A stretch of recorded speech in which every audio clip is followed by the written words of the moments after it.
because I realized that in order for me to help people that I really care about, I would first have to get myself to a credible place before I could do anything for anybody. I was actually a really good kid, very obedient.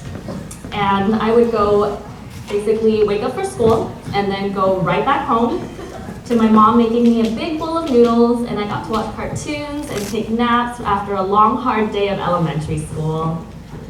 That is until she decided to enroll me to Mountain View Chinese School.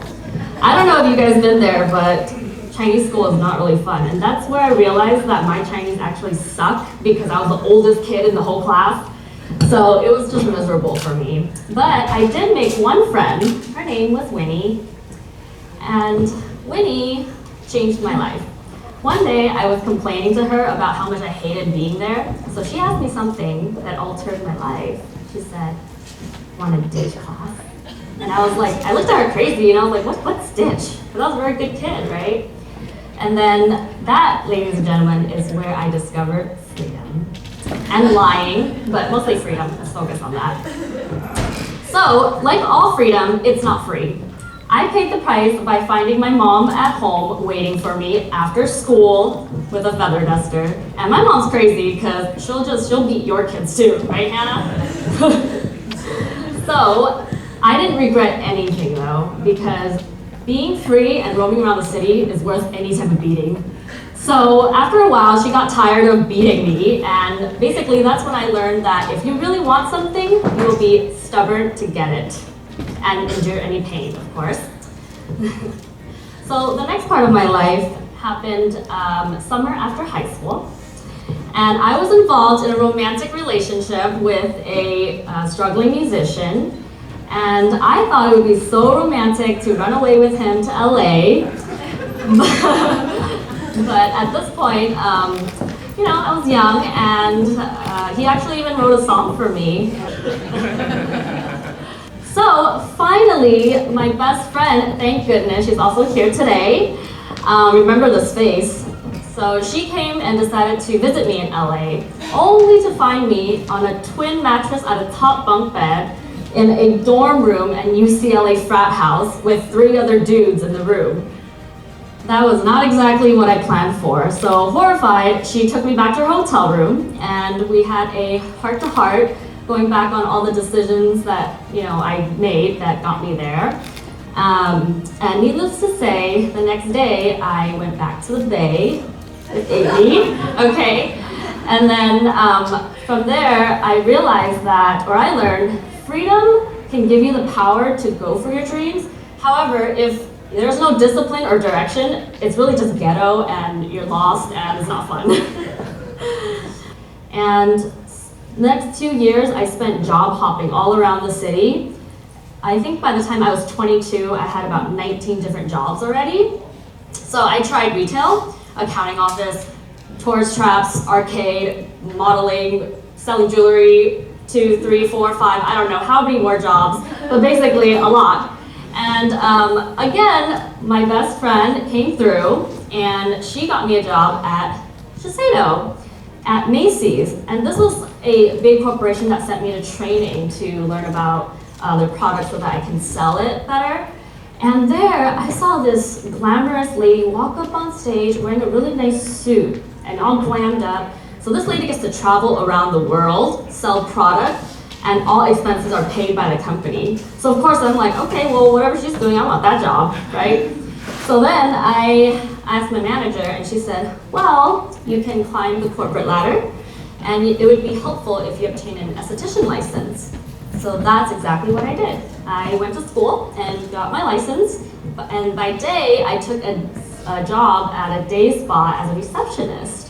So one day when I walked into the day spa, I sat down and I was just really appreciating the environment and how serene it was, how gorgeous everything was. Everything smells nice, everything's clean, and everyone's always happy. And at that moment is when I realized, you know what? I'm gonna own one of these one day. I really like it here. So having a dream and a clear vision is really important because, after all, you have to know where you're going before looking for directions, right? And the next thing is not only having a dream, but I had two really important role models in my life. One was for someone to show me what was possible, the big picture, right? And then another was someone I had the pleasure of working with closely to basically mold me into someone that can take on those type of responsibilities of success. Bella Schneider was my role model and also my boss. She was a beauty mogul. She is a beauty mogul. She's on Forbes and all that. But the thing is, working under her, not only did I learn about beauty skills, but I also learned something very important: her habits, her traits, who she is as a person. And then I wanted to be like her so bad that I decided to just branch out and do my own thing. And that's when I founded Dandy Skincare. However, that project was a bust and it failed very fast because apparently you need to know a little bit more than just how to rub cream on someone's face to run a business. So I wasted a lot of money, okay? Then comes a good friend of mine, Hannah Wu, my CEO. So I knew Hannah as someone who wore t-shirts and like basketball shorts with a ponytail. So 6 months later, when I met her up and she came over to my apartment to catch up, she rolls up in her new BMW, her M4, okay, held her Prada bag, wore a Valentino suit, and I don't know if you guys know what Van Cleef is, but it's very expensive. And that's when I was like, what you been up to? What changed, right? And then she was like, well, I started a business and I want you to work with me. And of course I'm like, sure, except one condition.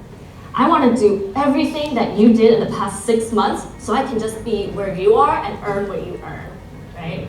So under Hannah's leadership, was very successful. I hit #1 in the company of July 17 or 16. And that year, I hit top 25 in sales and top 100 in recruiting. So, needless to say, mentorship is very important, that it can really get to help you get to where you want to go much faster. And with all my success happening, life was going by great until one day my mom gave me a call, very distressed. She said, Josie, your dad is going to die. He has cancer. So my dad was someone who was the backbone of my family, and he really supported me and my mom our whole life. He worked so hard that he never really got to enjoy his own life. So when the doctors basically said when they found the cancer, it was already too late. He waited too long before anything could be done. And that's the moment I realized that I would have to take over my family's responsibilities as the only child. I would have to help out with everything that my parents go through. So, with that being said, in direct sales, it's commission only. So if you don't close an account, you don't eat. And even though my dad is at home tied to an oxygen tank on hospice, I was still out running my meetings. I was out day and night. Do you guys really think that I wanted to do that? No, I didn't. I wanted to be home with my dad so that I could at least have a chance to say goodbye. But the thing was, that's really where I learned sacrifice. I gave up time because that's when I knew or understood that death is the only thing that is so permanent in this world, so still, and I will never get that time back with him. So after a few months, he passed away, and I watched this man go from happy and healthy to nothing but a pile of skin and bones. After he passed, I fell into depression for a few months, spent all my money, lived off my credit cards, and my mom took out a personal loan to pay the bills. And I didn't care, I just laid in bed all day. But my mom started to panic, and she was grieving, and she's crying. And that's when I realized, out of the two of us, I'm the only one that can probably do something, because my mom is not a strong person. So I got online, and I noticed that a lot of girls were doing lash extensions. And as an esthetician, I was like, I can do that. So I started lashing in my mom's living room. And there you go again, Amy, my first person I lashed. So she's a very resourceful person. You guys should get her number now. She's really there. So. And she's single. But I glued Amy's eyes shut the first time, so obviously I needed practice, right? And so I was working for free a lot in the beginning, just to like get my skills up. I actually had to like sell my furniture to make rent. Over time, I did get better, thank goodness. And random people were like showing up. They found me on Instagram and they would show up, and then it got busier and busier. And then that's when I realized that, man, I should probably get a professional space now. So I went to my closest friends and asked them to borrow some money. And they lent me so that I could put a down payment for a place in downtown. So my friends started helping me build out my little shop. And I realized that, you know, when you show people that you're really determined and you really want something, they will help you as long as you just let them know and show them your vision. So now my little shop has grown with a little team over there, and everything was just starting to like come together. Now we are still very much on our way to the big dream, the day spa. So my message to you that for overall all these experiences that have happened, I would say freedom without any purpose is totally meaningless.